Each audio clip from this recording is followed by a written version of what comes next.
Good afternoon, beautiful people. Welcome to another episode of Kiko's Free Thinkers Forum. We are at episode 33. Believe it or not, the forum is really kicking off, and we're in full force today with Jeffrey Sommers. He joins us today in Milwaukee, Wisconsin. He's a professor in the Department of African Studies and Afro-Diasporic Studies, kind of something that I delve into as well. And he is here to talk about Ukraine and Russia. He's the third guest that's actually come on to the forum to discuss Flashpoint in Ukraine. And he has an interesting title in his chapter, which is called Hangover in Ukraine, Treaty of Versailles Spirits Packaged in Bretton Woods Bottles the Morning After. And so I have a lot just to talk with the title alone and to discuss this topic with the current Russo-Ukrainian war that's going on right now. Professor Sommers, I just want to say welcome to the show, and I appreciate you accepting that invitation. Well, I really appreciate being invited. I'm really looking forward to talking with you, and I'm delighted that you're interested in the contribution that I made to the volume. I have to say, though, just with this caveat, I have not read the other contributions to the volume. Some of the authors are ones that I regard highly, and a few a little bit less so. So I have to say that I don't consider myself associated with all of them, but everyone has a right to speak, of course.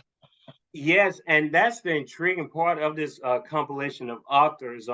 We're talking about 25 different essays in this book, Flashpoint in Ukraine, and my audience is pretty familiar with it now because I've plugged it in to at least 5 different podcast episodes. And we've talked with Jack Rasmus a week or so ago, and Matthew Witt as well. He's out in Laverne, California, and Jack Rasmus, he's in Moraga, California, St. Mary's, just retired there. I think last year. And so, yeah, we have quite a smorgasbord of opinions, I guess you can say, in this book. But I think the general sentiment, just reading Flashpoint Ukraine, is that it was a war that probably shouldn't have happened, and that there's a history that leads up to the war. And so I guess my first question to you, Jeff, would be, how have your views changed, if at all, from 2014 when this was originally published compared to the current situation now? Well, referencing the title of your podcast, I would like to think that I'm a free thinker. But just having reread this chapter about an hour ago for the first time since I published it in 2014, I have to say my views haven't changed. So I'm a little surprised. I thought they would have more so. But I think the piece really, really stands. I mean, I might give a little bit more in the way of background on how, there is such a thing as Ukraine. There is a real Ukrainian nation, and that there certainly is agency on the part of Vladimir Putin in terms of launching this war. But I fully stand by, I think just about everything I wrote in that piece. And that's a question I've asked, and there's been a consistent response from all the contributors. I've reached out to 7 people total out of the 20 plus authors that are in the book. And that's a general sentiment because the situation really hasn't changed. What has changed is public opinion about war. And I feel like that there's just such a vacuum. There's an informational vacuum. And that's the reason why I started this forum in the first place, is because what the corporate media tells us is completely different than what's led up to this crisis. And if you read some of the Amazon reviews, even from back 2012, 2013, just about Ukraine, just any opinion about Ukraine, and these same publications like the New York Times and the Los Angeles Times and all these different companies had a very negative view and portrayal of Ukraine. And that seems to have changed a lot over the past few years, especially when the war happened last year, when Russia invaded in I believe it's February when it was officially happened. And the news completely changed to where it became Ukraine was just a necessity and the United States had to defend Ukraine. Do you agree with that sentiment, that there was just an abrupt change of public opinion from the news narratives around Ukraine, compared to what happened with the Euromaidan revolution and everything else? Yeah, definitely. Now, I do think the Western press was supportive of the Maidan movement and revolution, and it's a real thing. And so, in other words, it wasn't just completely orchestrated by the United States, as Vladimir Putin and many Russian commentators have said. Although that said, I mean, the United States has been very involved in Ukraine since its birth as an independent state. With the dissolution of the Soviet Union, the United States has spent, as you know, some $5 billion in Ukraine since that time. So it's definitely had a stake in terms of how Ukraine would develop.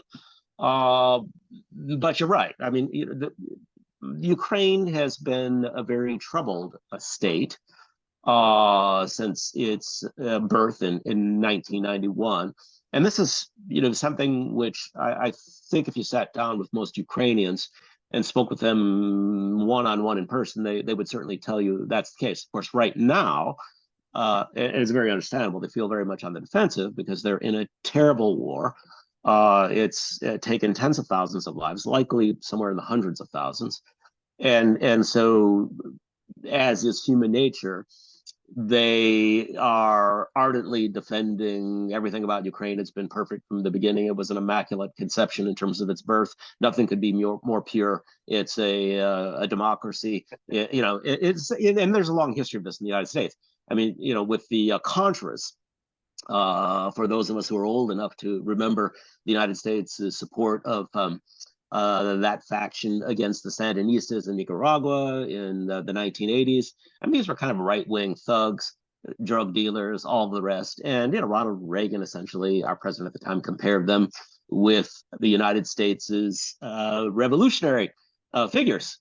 In its own struggle for independence, we kind of did the same thing with the Mujahideen in Afghanistan. So, there are these tendencies that are always in place. So we seem to need simplistic binaries. People are either all good or all terrible. The truth about Ukraine is that it encompasses the good, bad, and the ugly, like most states.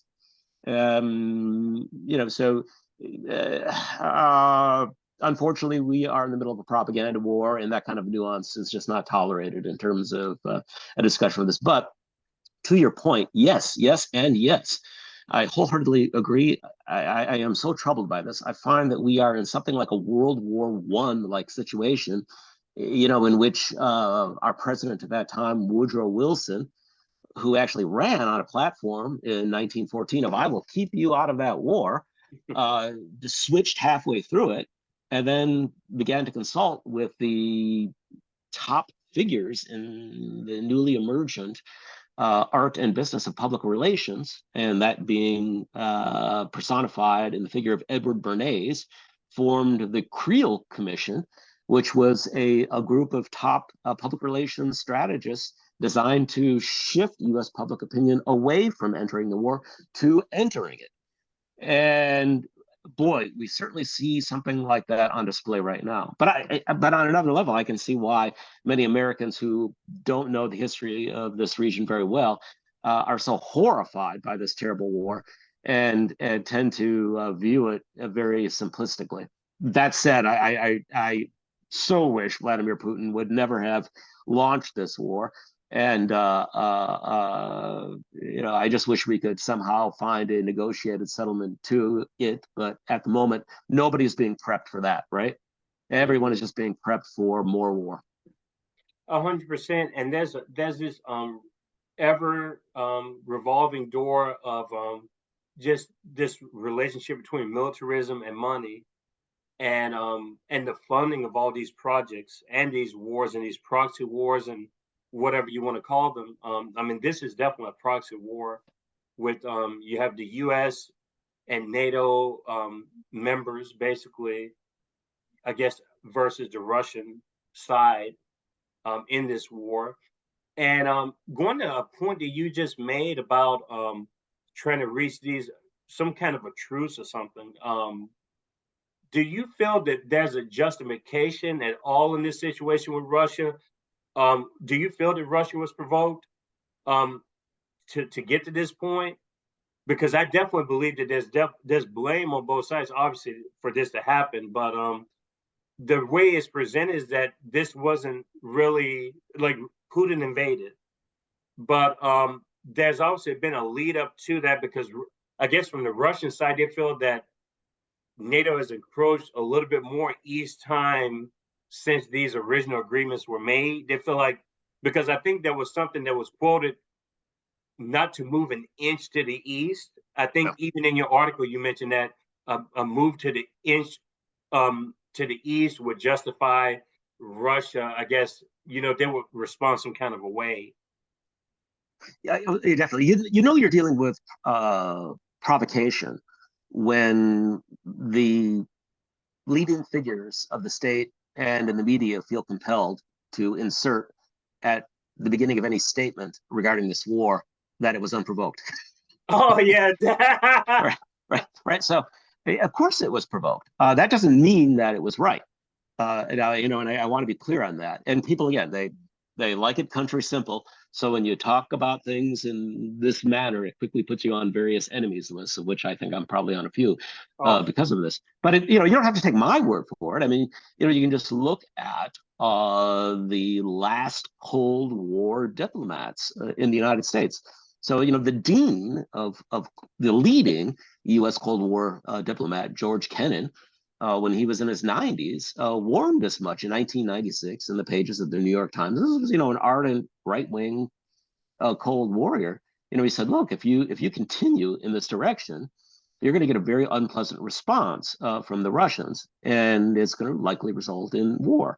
There are other figures like Jack Matlock, who is still with us. He's in his 90s. He was the last U.S. ambassador to the Soviet Union, somebody who hated communism, but he had a love of Russian culture. And it was one of the reasons that he was a diplomat. I mean, because he actually knew Russia very, very well, understands the language, reads its poetry at night. He's just that kind of a figure. But, this guy was made the U.S. ambassador to the Soviet Union during Republican rule. So he very much represented the goals of the U.S. government at that time, which was to undermine communism. But as he said, and still says to this very day, this was very much provoked. I mean, does it mean he supports this war? No. But was it provoked? Yes. And so there's a frustration on the part of many of us that have been warning for decades that this kind of provocation could result in exactly this outcome. Does it mean we support the outcome? No. But one has to also now look at it from the perspective of those states that either reemerged or emerged for the first time after the collapse of the Soviet Union. From their perspective, they were just terrified of Russian chauvinism and imperialism. And so from their perspective, they were just keen on entering NATO. They thought that was the best protection that could be afforded them. And if you tried to engage them in discussions about, this might actually bring about, tragically, the very result that you're trying to avoid, they would very much stiffen up. They just did not want to think in those terms or to believe that. So it's just nothing less than a tragedy, of course. From their perspective, in the 1990s, entering NATO was a matter of some urgency. This was going to provide them protection. This would ensure that they would live not under the yoke of Russian imperialism, but free. So it's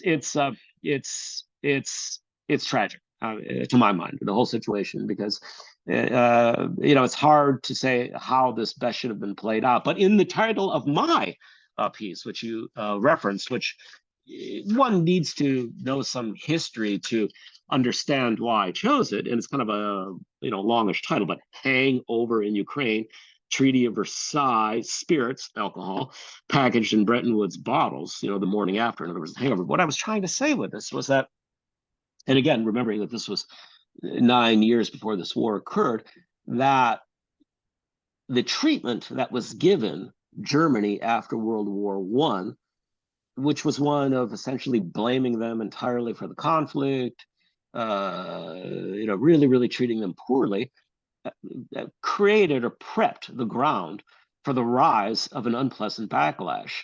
in the form of Adolf Hitler and fascism. Now, was Russia being treated as badly as Germany after World War I? No, not quite as bad. Were they being treated good? To my mind, no, definitely not. So the analogy or the metaphor is one which I think holds in direction, but not, at exactly the same level. And so what I was trying to say, was, we should really find a better way of trying to get along with the Russians, because something very unpleasant could happen if we keep going, because they have a different sense of history than ours. It's an entirely different understanding. And one of the things that I kept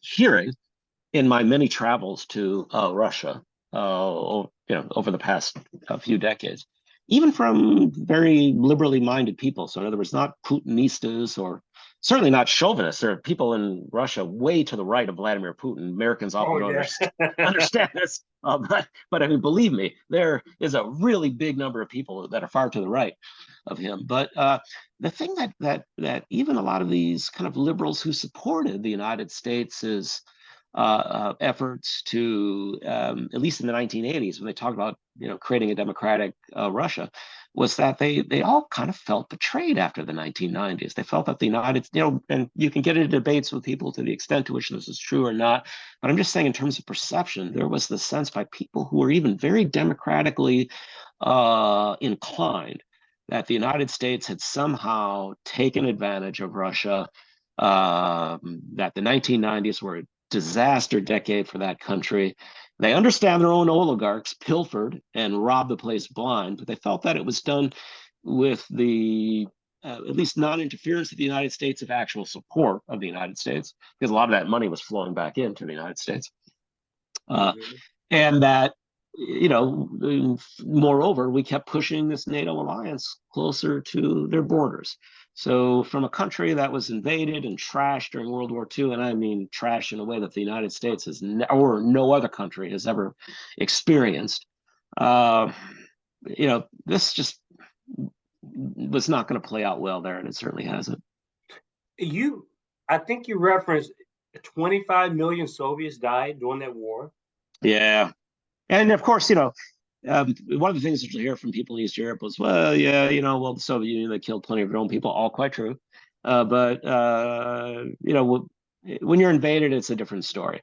And it's the same thing like with Ukraine now, right? So Ukrainians right now are not so much interested in listening to critiques of what has transpired in their country the past 30 years, from their perspective. And it's true, they're under assault, they're under attack. And so they view that as the only thing to really focus on. The one thing we know, from history is people do not like to be ruled from abroad, and they do not like to be attacked from abroad. And the second that it happens, they pretty much take the broom out, and all of their sins are, swept under the carpet. Something you said about you explained the Treaty of Versailles and kind of the treatment of Germany in that context of World War I, and also just Russia is not really an equivalence, but I can definitely see the parallels. And I thought about there's a cultural struggle with Russia, and I think you made the point about the NATO membership, and the U.S. kind of egging that on, and all these different people. I think who are the latest people that just joined or about to join for membership? Is it Sweden and Finland? Finland is definitely going to join. The Turks, because all the NATO members have to agree. The Turks have agreed. Sweden's having a bit of a wrinkle, as you may know, and that's because of their support of Kurdish separatists in Turkey. And boy, there's a population that has gotten a raw deal, over the past many decades. But Turkey is not quite willing to allow Sweden into NATO until they cooperate more with Turkey on suppressing Kurdish separatism. And then you also have there's some people who have talked more about the issue with Georgia, and how that could become another Ukraine, just based on the location. That's what I've been thinking about, is just this complex situation of locality, of geography. because when people ask the question, is Russia really Europe? And I in fact would say no. Like I never considered Russia a part of Europe, and just based on history and I think that's the struggle with Ukraine is because it's in a location where superpowers automatically see it as just an opportunity zone almost. Can you kind of speak to that? How geographics may play into this conflict with Ukraine and just how it's positioned in a part of the world where there is this struggle with NATO and Russia. Yeah, I mean, without boring your listeners with a long historical discussion, but boy, are you ever right on this. I mean, geography is so determinative. And so, there's this geographic zone which stretches over, much of Eurasia. It's called the steppe, and it's just this kind of flatlands. And it's essentially, that'll, in the 12th and 13th century would allow the Mongols to come streaming in and not be obstructed by geography, and pretty much trashed everything in the area. I've been rebuilt actually quite an interesting well-functioning economy in society throughout the area, but that's another story. Mongol specialists will tell you all about that. But yeah, and so once you get into these flat areas of Ukraine, and once you get beyond the Carpathian Mountains of southern Poland and enter into this flat terrain. I mean, of course, there are problems with boggy terrain, which hampers the movement of tanks, etc. But for the most part, yeah. So it's a lot for warring armies in the past to stream back and forth, and so the countries are very sensitive to anything that looks like a potentially hostile alliance on their border. So the Russians have this doctrine. It's called strategic depth. And they've had this ever since they were invaded by Napoleon, 2 centuries ago. And essentially what they learned from that war, when Napoleon came in, was that, boy, there's certainly not much in the way of geographic impediments to stop an army that's determined to storm across their country. But what happens is that if you just control a lot of land, eventually they're going to run out of steam and supplies. So the Russians have always been keen to retain as much of that space as possible. Now, of course, with the collapse of the Soviet Union, they lost a lot of that Western terrain that they once held, and controlling many people that did not want to be part of their bloc, of course. So, but nonetheless, at the very least, what they don't want are countries that are hostile to them there. Now, you referenced Georgia. Georgia and the Caucasus, the Caucasus Mountains. They've always been keen to have those mountains separating them, of Russia, from peoples to the south. That's a geographic border, these mountains. So they can't be invaded from there.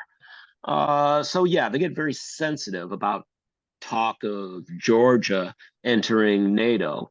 And of course, when President George W. Bush mentioned this in 2008, that Georgia should join NATO, that led to the Russians intervening in a sort of civil war that had been ongoing for over 2 decades in Georgia, and that is between its peoples in the northern part of its country, the Abkhazians and the Ossetians.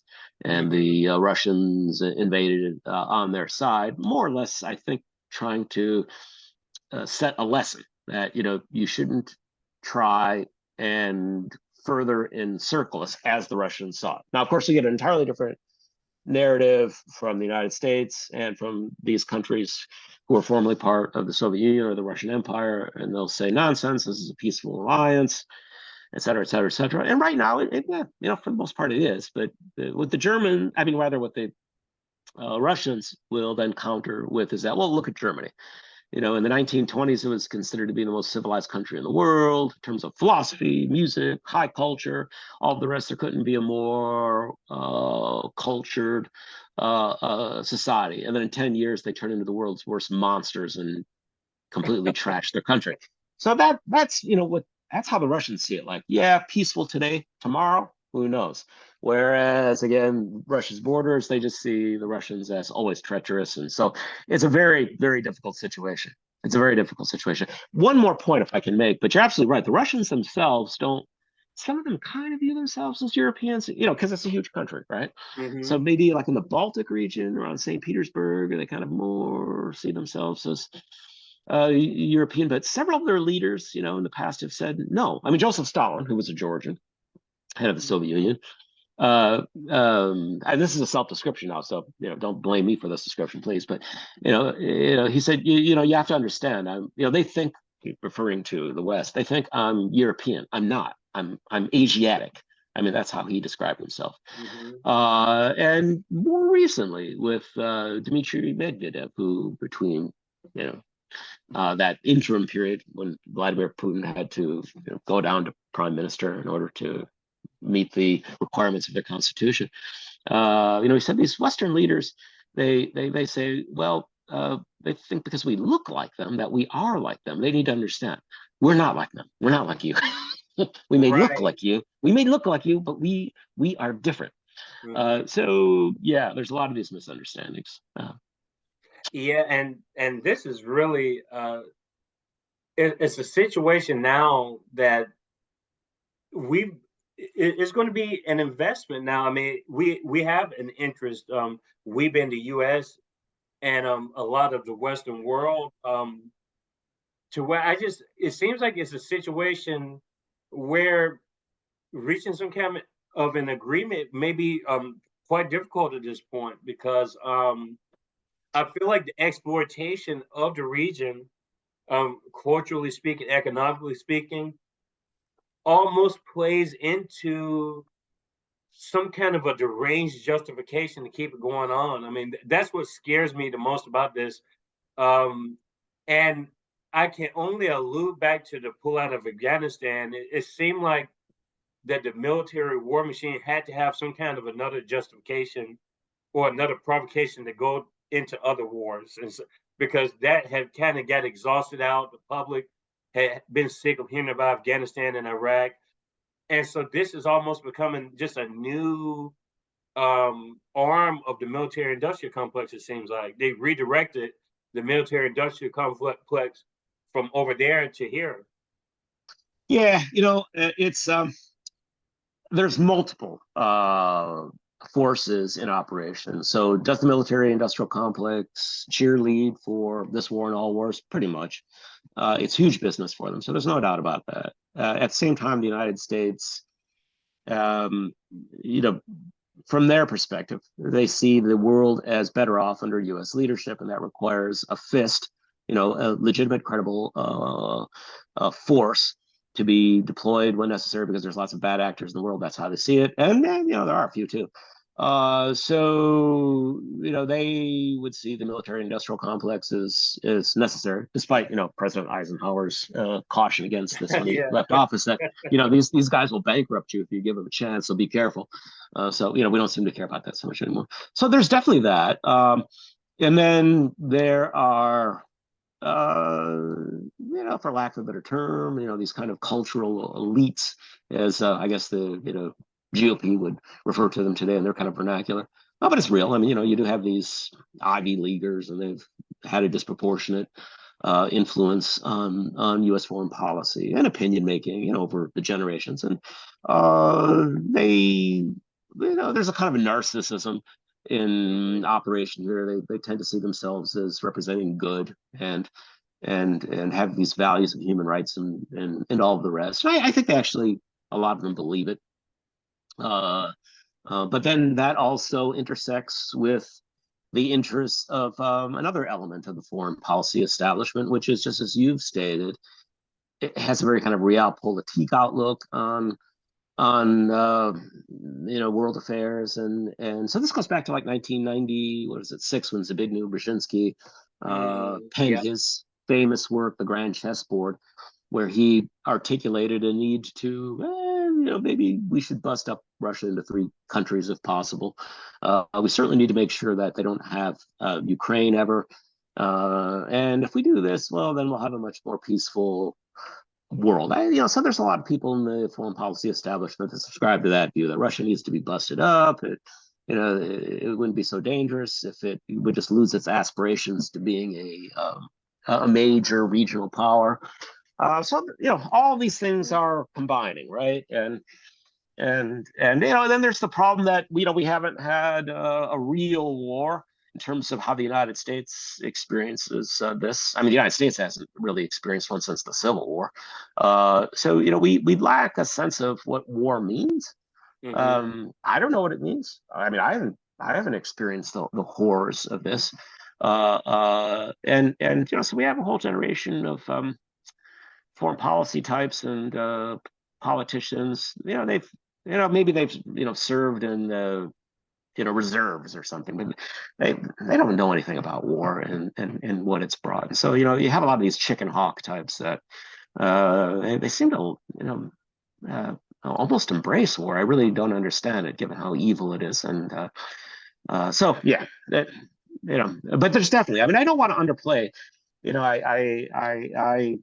God, I feel terrible for what's happening to Ukraine right now. And I just explained in my chapter from a decade ago, and from previous writings that I had too, why I thought it could unfortunately end this way, and it has. And I tell you, every day I think about this. How can we get out of it? And it's really hard to come up with a solution once you've gotten in this deep. Boy, how do you stop it? I have some ideas, but boy, is it going to be hard. Like I was saying you right before we went on air, reading all the chapters, I felt like you in particular presented a more balanced dynamic in given the context of the situation. I felt like, and this is not to make each writer better than the other, but I just felt like the other writers had maybe slightly different agendas, and it seemed like they were presenting more from the perspective of Russia, and you seem to be saying, no, this happened because there was no sort of rationality. I guess there was no sort of a rational voice from either of the factions to kind of avoid this to begin with. And just hearing some of the stuff you're saying is just I asked Jack Rasmus the question, and I think he meant it as a rhetorical question, and it wasn't his fault that he didn't answer. I think he meant that I was posing a rhetorical, but I was really trying to get an answer as to why does NATO even exist in the first place if the Soviet Union broke up. Yeah. I don't understand that. That's been something hard for me to understand. Like, why is there even an idea of North Atlantic Treaty Agreement or organization when supposedly the Soviet Union is not there anymore? And so to me, it's almost like, okay, so Russia sees it as, well, Eastern Ukraine, we're going to tie ourselves back to that if they're going to keep expanding this way. It just seems like an ideological struggle that's never going to be resolved unless there's just several different factions within both of those elements that decide to, discuss something. I don't know what it's going to take. I guess going to what you were sort of problematizing, like what will it take to ultimately say that enough is enough? And I suggested that to Jack Rasmus that would it be the exhaustion of war? I think he said that there's been well over hundreds of thousands of people who have already lost their lives.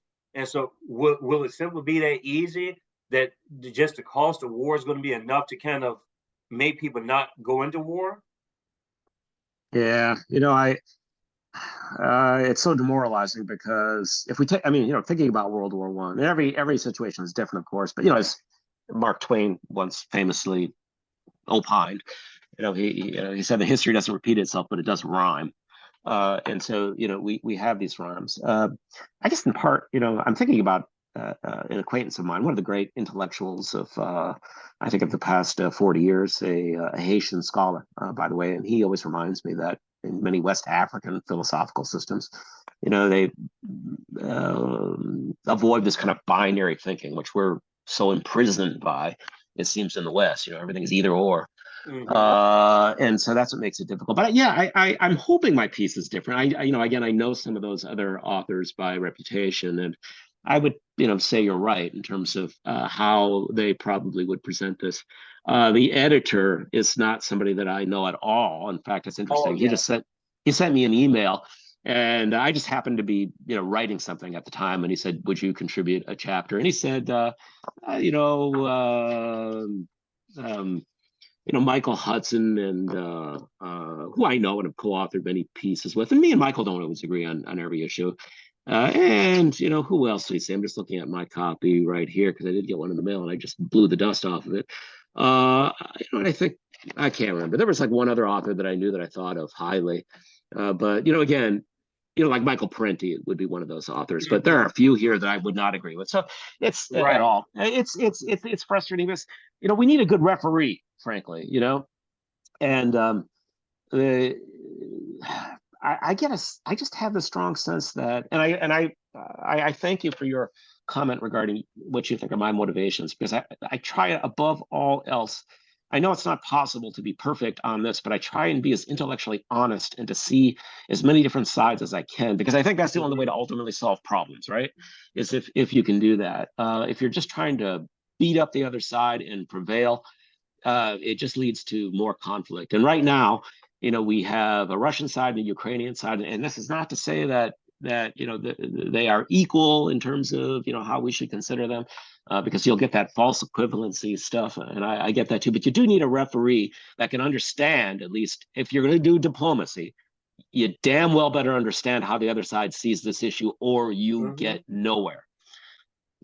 I think you're right that there is a faction within the U.S. foreign policy uh, um,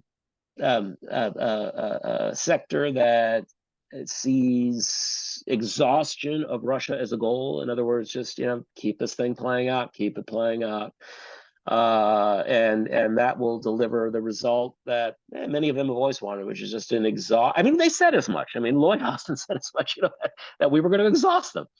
And so, one can argue the merits of that, but you can't say that it's not a position that is in play, because it is. They've told us as much. And then, it's dangerous, of course, because we're seeing people die by the day, and that's horrible enough. Young men who are being cut down in the prime of their lives. God, I feel terrible for them on both the Ukrainian and the Russian side. None of them want this, for the most part, and with the exception of some crazed chauvinists on the Russian side and a few wound up fascists on the Ukrainian side. So they're a distinct small minority. The majority of these people want no part of this, and yet they got it. And it's just terrible. And so I hope we can find our way to diplomacy eventually. I haven't followed. I try to avoid the media as much as possible, and you know what I mean when we say the media. Yeah. I almost I try to stick to reading books, and maybe it's a very archaic way of being, but I feel like you find more truth. And this is a truth-seeking forum, and we really want to try to consider everyone's dispositions and views and everything else. And I just don't think that going into those, I guess those hyper-sponsored elements, you're only going to get one really overall picture sort of approach.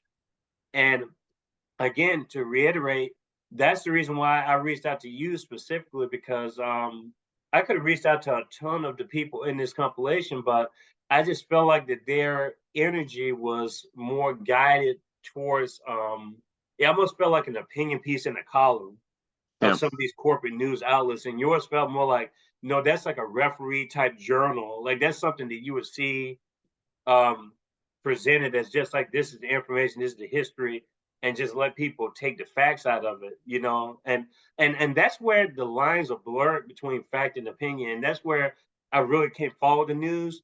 But I did want to mention Zelensky, because I told you, I guess I want to hear a little bit about that. Is it true that he's trying? Do you feel like he's trying to reach an agreement with Putin, but some force is keeping him from kind of like, does he even have control, I guess, Zelensky? And will he even be president, I guess, moving forward in Ukraine with this current situation? Before I answer your question, I'm not a Ukrainianist by training. I mean, just in terms of my experience. And I think one of the reasons I am different from some of these authors that you mentioned is a lot of them really have very little familiarity, frankly, with the region. Although me and Michael have both, Hudson, who both spent a fair amount of time there, but I've spent way more time than him. I've got like some 7 or 8 years on the ground since Oh, wow. 1995. I speak a little bit one of the languages. So I have some familiarity with how people think in that part of the world, and I have a lot of sympathy with many of them, and I understand their fear of Russia, and I know a lot of Russians too, and I have a lot of sympathy with their concerns as well, and that's why I think I'm able to prevent this perspective, which gets both sides very angry with me. Because I'm not just presenting their side, and they want somebody who is going to repeat, their side. So with Zelensky, I can't really speak to him very well. All I can say is this: he very much leaned. Well, he first, in terms of his initial run for the presidency of Ukraine, he's somebody who comes from East Ukraine, and this is we shouldn't think of Ukraine as monolithic. It has, areas in the West which are overwhelmingly Ukrainian speaking. And then as you move east and southeast to the country, they become more Russian speaking. That which doesn't mean necessarily that they sympathize with Russia. Some of them do, some of them don't. But what it does mean is that as you move to the east and southeast, they've been more desirous of autonomy, local control. And that's why Crimea has had this since 1994. I mean, because otherwise, the Ukrainians knew that the Crimeans would split if they didn't have this, because, their preference has been to be autonomous. If they couldn't guarantee that autonomy, they would bolt to Russia, which is what happened. In 2014. The Donbass is a little bit trickier. The balance is a little bit less. I mean, they're definitely I think the majority of thought has been autonomy, and that's what they didn't have that. But with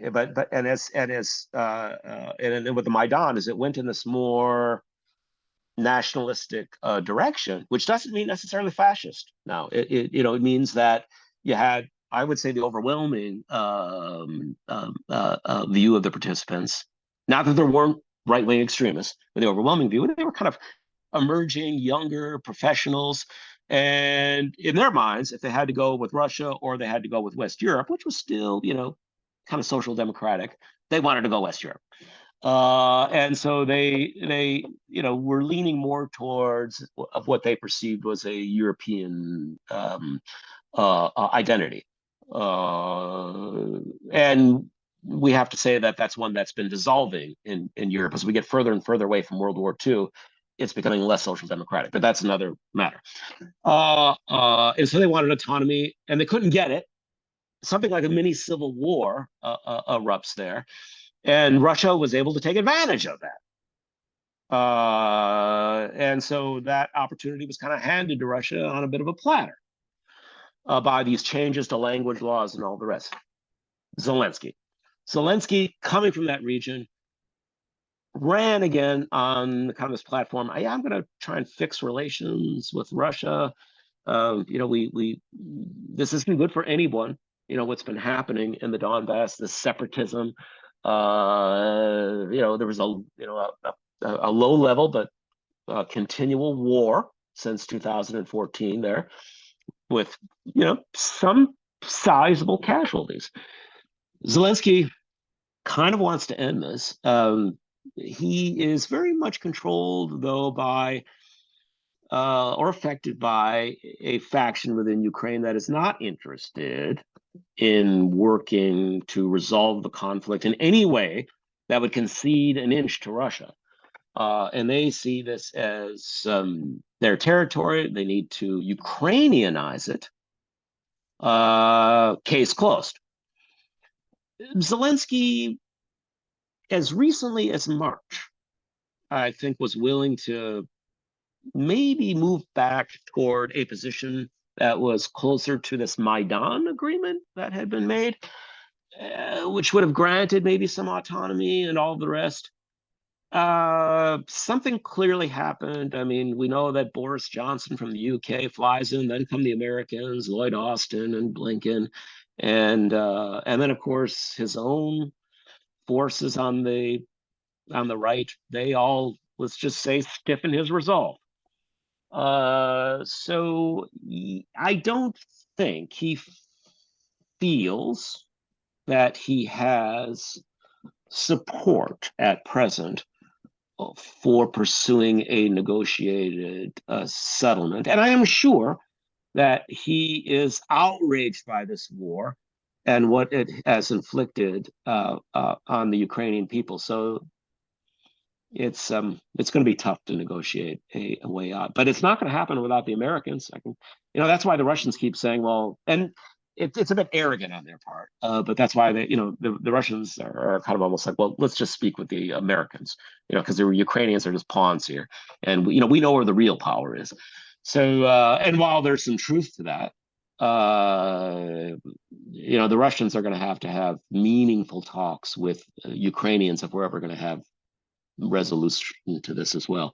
So everyone's got to be included, the Americans and the Russians and the Ukrainians. But unfortunately, I just don't see us getting there soon. And I was thinking, is going to something that we talked about earlier, and we talked a lot about the geographic positioning of these regions, of Ukraine and Russia. And you mentioned Crimea, you mentioned how you've been on the ground there yourself for years. So just to sort of revisit that before we conclude with something about maybe the prospects of Ukraine going forward as far as economics and the plausibility of this crisis shifting, or at least public opinion shifting enough to where the establishment does sort of heed those warnings and go a different direction. What is it as simple as saying Western Ukraine is very different from Eastern Ukraine? Like, what's going on in the middle of the country? Because this is the second largest country, if you consider Europe as a landmass. Ukraine's the second largest country after Russia. And I don't think a lot of people talk about how big Ukraine is compared to the rest of Europe. Is it as cut and dry? Because you explained it pretty well, how people in Eastern Ukraine, and I think that's where some of the authors they're presented it as those people are pretty much pro-Russia. Like, they made it very much a binary thing. Like, okay, Eastern Ukraine, pro-Russia, Western Ukraine, pro-NATO. And I'm like, is it that simple? And you told me something that's very different from that, just been on the ground. Is there a vacuum there as far as Kiev and the rest of the country? Like, how does that work as far as the cultural shifts in Ukraine? I know you touched on it earlier. Yeah, you're right. It's not that simple. And nationalists, you can never argue with them because they're it's Ukraine is theirs, and they can come up with some maps that'll even show you Ukraine that, in terms of Ukrainian speakers, that is larger than the one that we have at present. You can see other maps that show the country at the 10th of its current size. I would never subscribe to that because it's not. So it's very, very difficult. And the problem is with all nation states, these are nation states, right? Because they're built around an ethnic group, is that there are no perfect borders. And so the way that you resolve those usually is some form of ethnic cleansing, whether that be removal of people. That's how historically it's been done, unfortunately, tragic, or changing them culturally, which they are often resistant to, understandably. So Eastern Ukraine, I mean, the problem, again, there is that in the countryside, in the rural areas, more Ukrainian speaking. This is where now most of the urban centers are in the country. Overwhelmingly Russian speaking, heavy industry has been that way for about 125 years, increasingly so all the time. But just because they're Russian speaking again does not mean that they consider themselves Russians, although a large number of them do. the reality is, at least when we go back to around Maidan, and just post-Maidan, the prevailing view in that part of Ukraine was for autonomy. They wanted their own legislature, understandably, to a certain extent, from the perspective of Kiev, which is increasingly dominated by these Western regions of Ukraine. They viewed that as a slippery slope, which eventually would result in Russia gaining control over the region, that they would be able to manipulate this legislature and all the rest. And is there a danger of that? Yes. The way you prevail in those contests, though, is you always ensure that the life in those areas that are culturally different is better than it is on the other side of the border. That's how you ultimately win these struggles for political opinion. You don't try and ram down some language down their throat, because that's just going to shove them to the other side. So, fear and some degree of interest are often in play here, as they are in Russia. I'm loving this. I can't wait to play this back and just learn this information myself.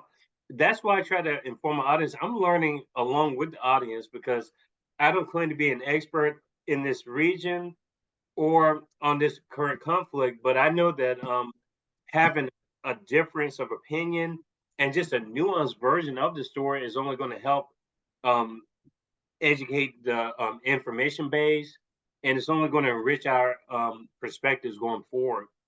And you mentioned also in your article, I wrote down a couple of notes. You said that Russia spans 12 time zones, 100 ethnic groups. I mean, so we're talking lots of variability.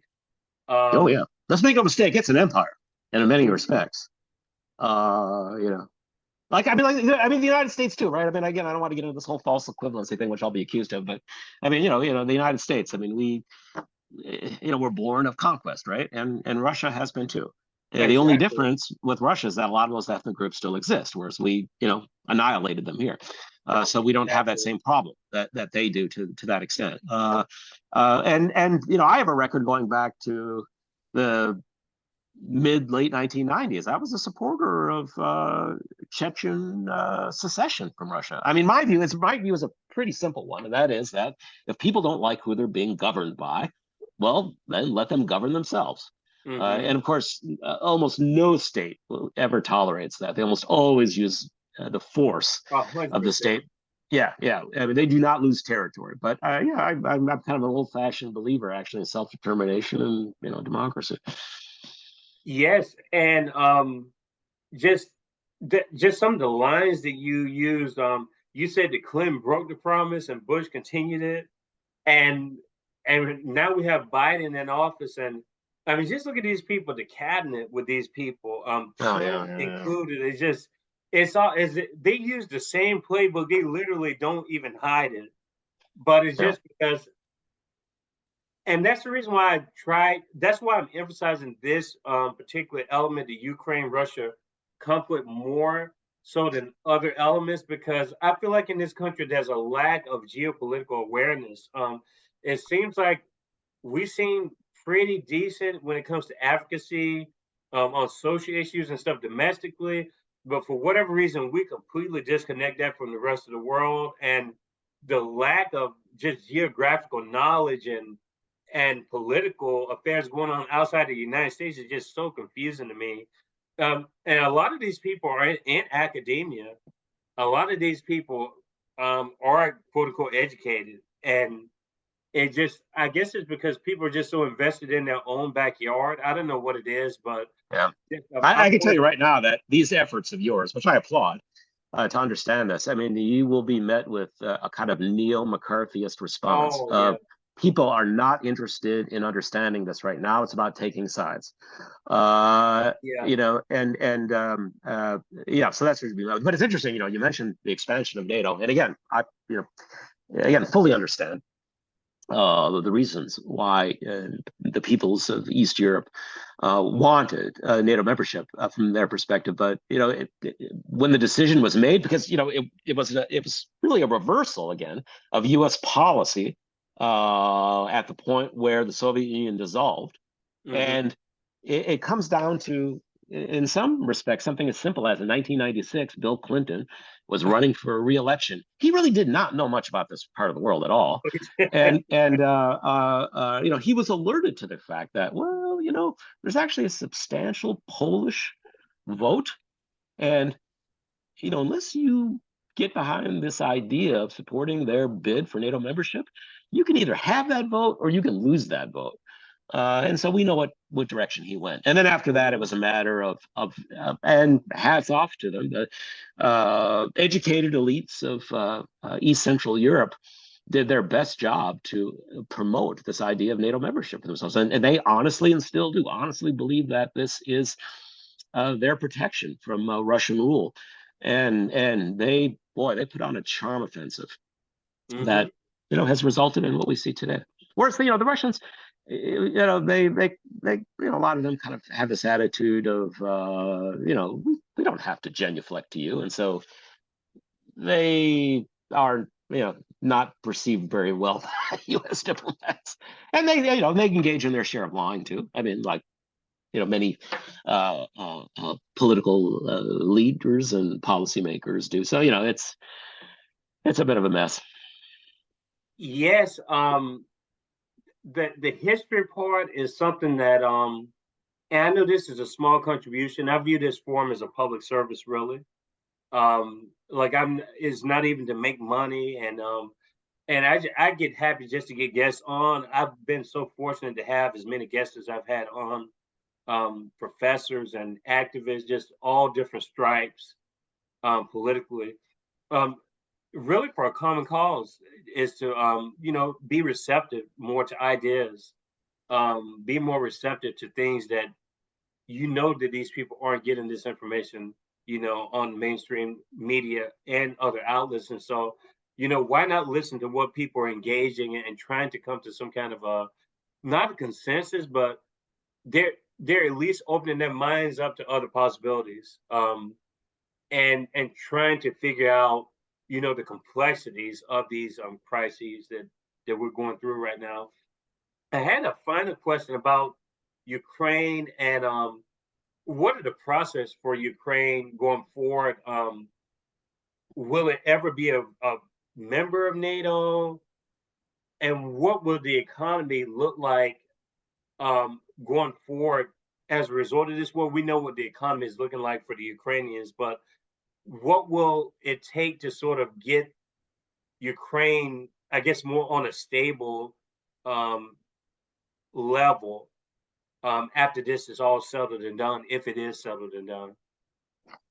Yeah, that's such a good question. In fact, I was talking with a good friend of mine from one of the former republics of the Soviet Union that's now an independent country. I don't want to say who because everyone is, again, at a kind of virtual war with each other right now. But he and I had a very interesting discussion about just this. We were talking about putting a proposal together to make sure that when Ukraine finally saw all of this business behind them, that they would be put on a solid footing for developing their economy, which means not getting the same treatment that was meted out to just about every country of the former Soviet bloc, with the exception of Poland, who got good treatment because they were the first to bolt. Therefore, they got good treatment. So that means wiping out their debts, providing as much investment as is possible, having laws in place which try and retain control over their own land, especially their agriculture. They're one of the world's biggest exporters of grain right now, and I think it would be helpful if that was as domestically controlled as possible, so the profits from that are not extracted. And that's one of the disappointments about this war is that neoliberalism, for lack of a better term, is so prevalent as a doctrine there. And even during this war, unfortunately, neoliberals have taken advantage of it to impose like really, really bad anti-labor legislation that certain economic interests in Ukraine have wanted. So anti-labor legislation, just really unpleasant stuff. Hopefully, when this war is over, that terrible stuff can be reversed. Don't keep these people in debt. let's see if they can, have their economies rebuild. NATO, I would say right now it is looking like this is the tragedy. I mean, it is looking like they will be part of NATO, which from their perspective, they'll celebrate. But at the same time, as long as Russia thinks that that's a possibility under this current leadership, we don't know, that leadership could change, but under this current leadership, I can't see them stopping this war as long as that's still on the table. They view that as non-negotiable. That NATO cannot be on the table for Ukraine, and as long as it is, they're not going to, I think, cede control of anything at this point, if they can, east of the Dnieper River. I think they think it's paramount for their interests of survival. That's how they see it, to probably control all of this territory, given that everything else is going to be hostile to them. And we have to remember that, the Russians have, for the most part, especially how they launched this war, is incredibly incompetently. So the Ukrainians, on one level, have that, to thank.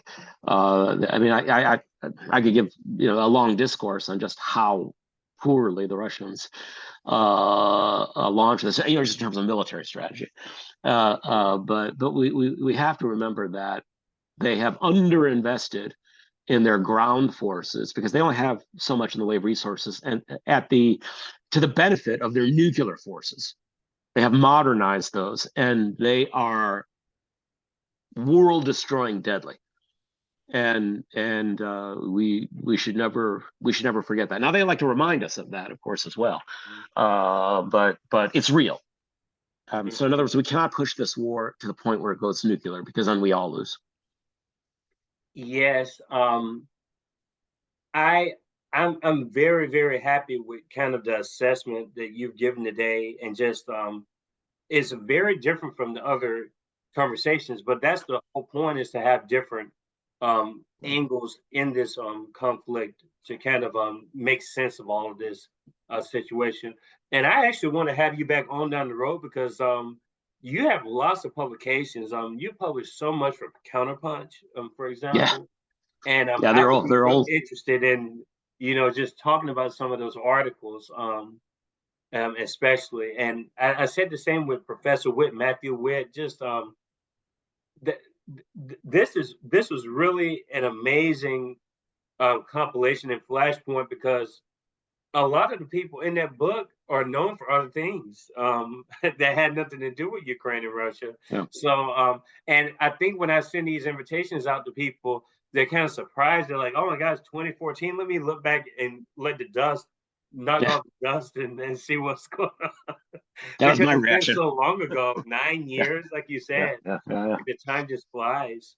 Yeah. But I want my audience to, if they had a questions or a comment for you, how would they reach Professor Jeffrey Sommers? Any of their questions or concerns? What would be the easiest way to contact you? Would you mind just forwarding their concerns to me? Absolutely, I can do that. Yeah. Sure, definitely. Sure. Yes, I can do that and make that happen. I mean, I can also be, looked up at the University of Wisconsin-Milwaukee. My email address will come up, and then so that's the other way if people want to go direct. Yes, and I think you're kind of like me. You try to avoid the social media as much as possible. No, man. I tell you, yeah. And just trying to reach out and find these guests, because I'm very targeted about who I want on the show. I just don't involve myself into the Twitter sphere at all. I mean, because it's terrible, just the toxicity of the exchanges and everything else. And I wanted to be more intimate and direct, and you cut down on all the background noise. And this has been a great episode 33. And like I said, you're definitely welcome to come on down the road, and we can discuss other issues as well. But I think that this has been a great contribution to the Ukraine-Russia situation that we've been discussing over the last few weeks. And Professor Sommers, I hope you have a great day. I wish we had a longer conversation, but I have to pick kids up from school and everything else. I remember those days. They were glorious. Hard as well. Hey, I thank you so much for having me on. It was great. You're smart, you're thoughtful. I love having conversations with people like you. I'm not religious at all, but boy, let's pray that this war ends. I mean, because it's just terrible. It's terrible. The same here. I affirm everything you just said. But beautiful people, We have Mike Termott. He's coming on Wednesday to join the forum. He's a libertarian candidate running for the president of the United States 2024. I think he ran for Congress in Florida, unsuccessfully ran.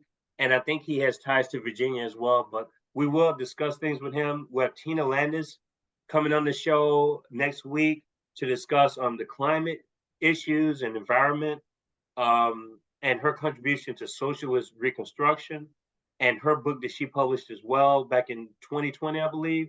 We have a lot of guests coming down the road. We have Norman Finkelstein coming on in April. We have Dawn Duke, my dissertation director, her new book that she just released back in January. So we have tons of people, professors, activists, people that I know personally, not because they just want to come on the forum, but they have something to share with the audience. My dad is coming on as well to kind of talk about politics and just his influences and how he got into politics and how he shaped, I guess, my way of thinking to a certain extent.